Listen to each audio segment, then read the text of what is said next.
All right, so this week we're talking about brakes because we have a problem on our F100 back behind me. We've known we have a problem. We have a wheel cylinder that's leaking down. But added on top of that, some folks have been writing in and saying, hey, I'm having a problem with getting my brakes to bleed down, or I'm having a soft, spongy pedal whenever I'm putting the brakes on after I've bled the brakes. What the heck's going on?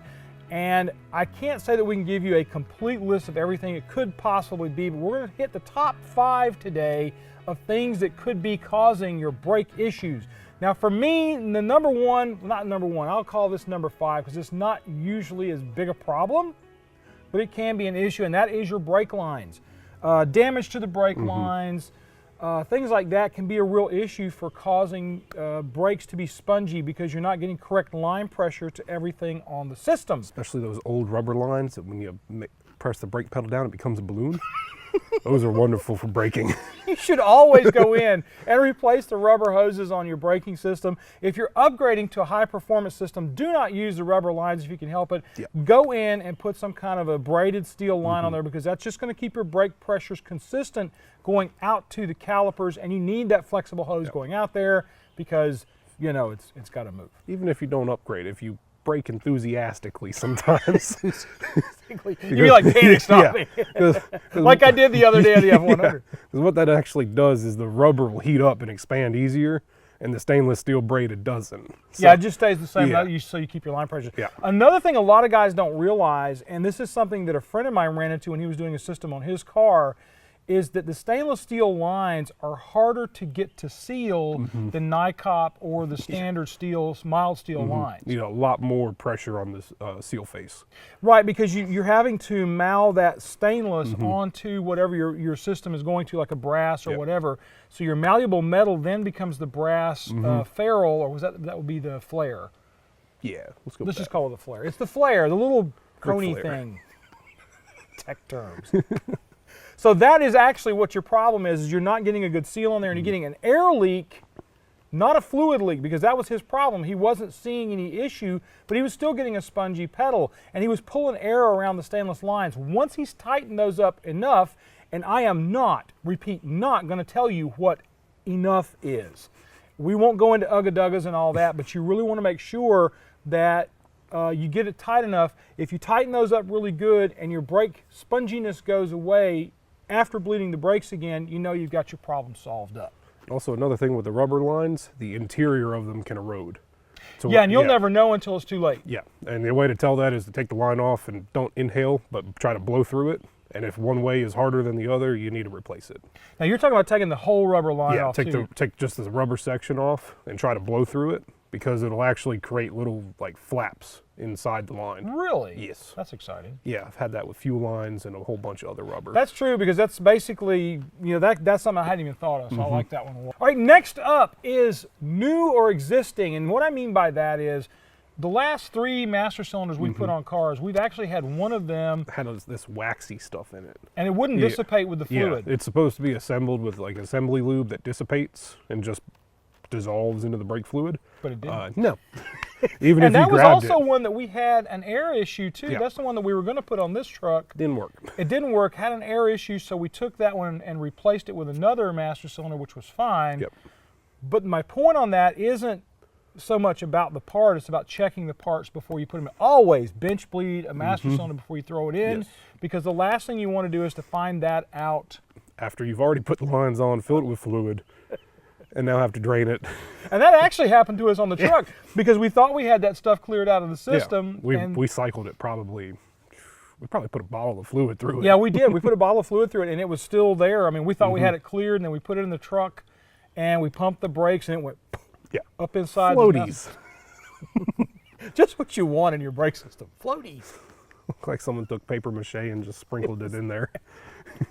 Another thing too that a lot of guys don't think about on the drum brake systems, and we've covered this a couple of times, but it's still important in a case like this, is on the drum brake backing plates, they have rub pads. Yep.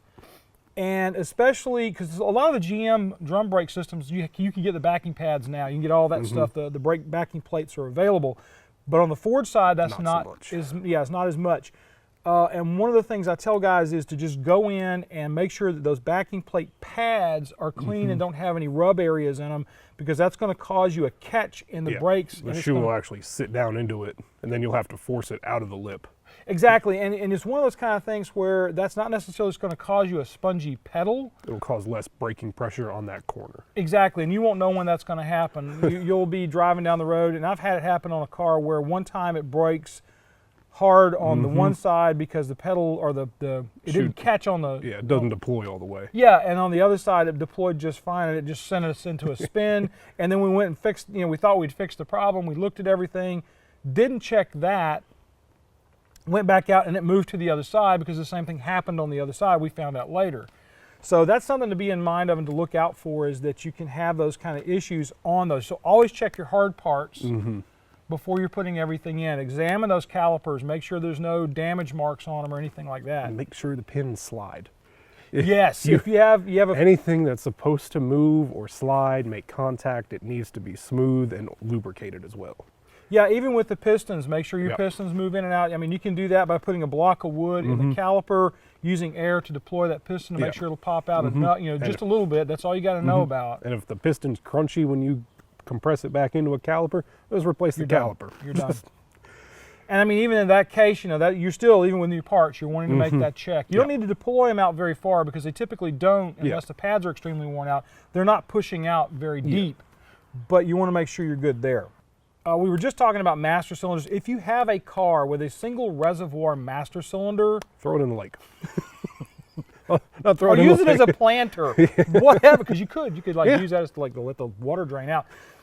It's really only good for that, in my opinion. If you're doing a full concours type car that you're going to be going out and getting it judged as an original beast, then yes, you can go in and you can do the single reservoir master cylinder. In my opinion, if you're just pulling it off a trailer and putting it on a trailer, that's fine. Wonderful. It'll be okay.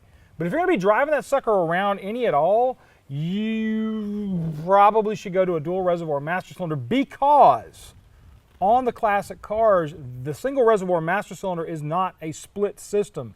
The reason they did that was a federal mandate to split the system between the front and rear, so that if the brakes go out, you still at least have a braking system. It is $40 insurance to protect your car. Exactly. Because most people anymore, I'd be willing to bet that about 40% of the guys out there that are watching the show, even myself included, the emergency brake system on their car, on a classic car, probably doesn't work or is not working correctly. I'm not going to talk about yours. He's one of the 40%. I don't think any of my cars have parking brakes that work. On beyond that, wherever you're telling people how to do stuff, and we have in-op cars. Do as I say, not as I do. It's like the old doctor smoking the cigarette. You probably should quit smoking. Anyway, okay, so the next thing we're going to talk about is bleeding the brakes correctly, because I have that in the back of my mind that can be an issue on some of these cars. Guys going in and not knowing how to bleed the system down correctly, which kind of leads from what we were just talking about. You go from the back farthest corner from the master cylinder, because we do have guys in the UK and Australia who watch, and it's all different. So go from the farthest corner of away from the master cylinder to bleed the brakes for the back section, farthest corner from the master cylinder for the front brakes on that section. If you're running a dual reservoir master cylinder, if you're running a single reservoir master cylinder, pay attention to what I said at the front, because that's the truth.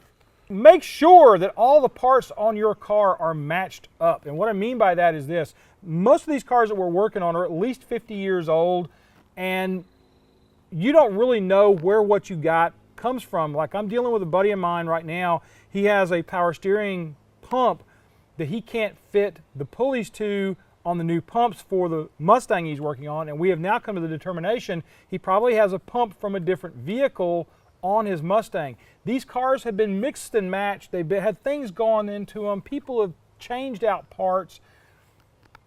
You just don't know. And so what I would recommend you do is just make sure everything is copacetic on the car. You may have a push rod for the master cylinder that is the wrong length for that particular car. That may not be a problem for causing you issues with, soft, spongy pedal, but it could cause you an issue that you're not getting complete braking out of the car either, because the pedal is too close to the floor. And anything like that. You could have one that's too long and causing it to slam into the back of the master cylinder. Stupid little stuff can be an issue, believe me. So if you're putting disc brakes on a 1960s Mustang, a lot of guys will go in and use the Maverick disc brake master cylinder that is a manual master cylinder. So you need to make sure that you retain the original rod when you go to that master cylinder, but they may not have done that when the car was put together, because believe me folks, I've seen some sketchy stuff going on these cars, especially since we started doing this show. Dadgum. Also, a thing is a difference between the manual master cylinder and the power master cylinder. The power master cylinder has a smaller piston in it to create the same pressure. Whereas if you put a manual master cylinder onto a power system, you'll probably blow a line out because it generates so much more force. Right. So there's a couple things like that as well. Yeah, it's little details like that. That's the thing is people think you can just mix and mash parts on the older cars because they're older, but that doesn't mean that it's right. Yeah. Because even proportioning valves are different. You may have a different proportioning valve for a Galaxy that looks the same, but the internals on the proportioning valve are completely different. They flow different. Yeah, and so you may have a case, and I'm not saying that's never and always. What I'm saying is you just don't know what somebody else has done to that car prior to you getting it unless you're the original owner, which if you are, that's really cool and awesome. I'm just saying, if you're having an issue, maybe start looking at the hard parts on the car to see if someone has put the wrong master cylinder in there. You know, the master cylinder situation with the Maverick that I talked about is a good one because that's a working system. You can put the disc brakes with it and it'll work just fine. But if someone's gone in and added a power booster with a master cylinder on it and they're not matched together, and you know me with matchy-matchy, I got to have all the parts. If that master cylinder and booster come together, they got to be one thing. Yep. They got to come from the same company. That way you're assured that everything's going to work together for your good. All right, now the last thing we're going to talk about here as far as our main items is leaks. Because leaks are really an issue, and I mean that's what's going on with the F100. Behind us we've got a leaking wheel cylinder on the back, which is why I keep having to put fluid in it. It's actually the most typical problem of braking systems. Yeah, I mean, if you're doing a brand new system, it's not going to be the issue probably for you. You're not going to typically have a wheel cylinder that's going to leak from the factory brand new. It does happen, but it's pretty rare. This is really something more for the guys that are out there driving their cars around and going, hey man, I got an issue here. If all of a sudden it stops stopping, it's normally a leak. Yeah, I mean, I went in that one. I looked down inside the bowl and like there was little dust bunnies and stuff rolling around inside. I was like, that's not good.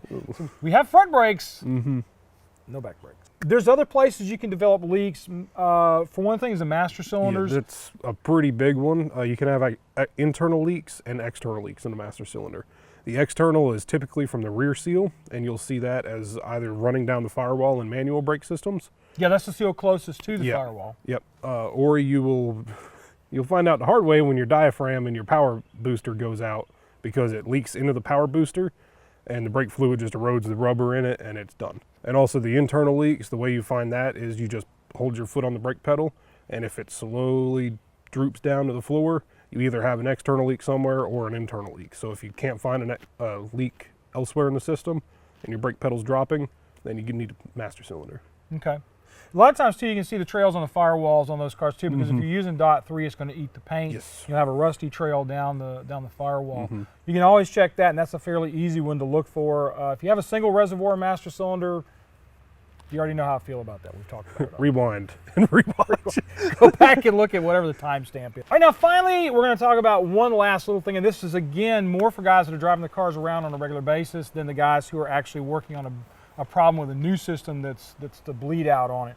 And that is old or low brake fluid. If you don't have the brake fluid fully topped up, if you pull the cap off and the rubber pieces are hanging down, you don't have enough brake fluid in your system, bottom line. If the brake fluid is old, like it's really rusty looking or it's really discolored and cloudy, you need to replace the brake fluid because that will improve the brake prowess on the car as well. Brake fluid has a lifespan. Yeah, it does, and a lot of people don't realize that. Yeah, brake fluid absorbs liquid from the air. So if you don't have a cap on it, if you don't have a sealed cap, even if you have a bottle without the cap on it sitting on your bench, if it's open for more than a couple days, that brake fluid should be considered trash.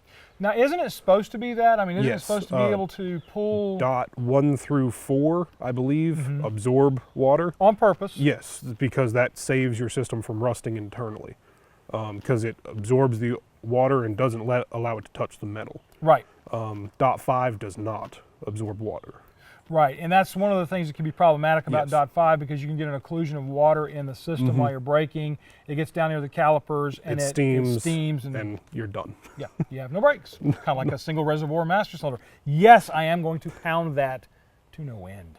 All right, folks, that's our show for this week. The episode was basically based off of what I've got going on with my pickup truck and several of our viewers that wrote into us and said, hey, man, I'm having a braking issue on my car. Yes, there's probably tons more things that we could talk about, but then we start getting off into weird esoterica. Yeah. These are just the big chunks to look at if you're having a problem. If you are having a problem still, get with me. I will do my best to help you out. I may send you to the manufacturer of your brakes, but that's just the price you pay for getting in touch with me and me not knowing what the problem is because I am not right there. Also, do me a favor and go out and check out our Patreon account. At the $10 a month level, you have monthly meetings with me on Zoom. We talk back and forth. It's not just me sitting there pontificating about all the things I may or may not know. It's us having a meeting. The monthly Jeff monologue. It's like watching this episode, like a only live. It's like a low-budget SNL skit. In any case, shut up. In any case, go out and check out the Patreon account. And then also subscribe to the channel and click that bell for notification. If you do not click that bell, YouTube don't care. They're not going to send you any notifications. I got a guy that contacted me the other day and said, where are my notifications? I'm not hearing about the show. And I'm like, did you click the bell when you subscribed? He goes, what bell? Little bell. Problem found. Problem found. We knew how he got his problem. So finally, I would like for you guys to do me a favor and love on each other, like each other. You guys have a great week, and we'll see you next time on Autorestomod. All right, so time to go and figure out which brakes we have because you know it is an F100, and golly, Pete, there's like a 37 options. That's probably the main reason I haven't done anything yet. Yeah. Because it's just...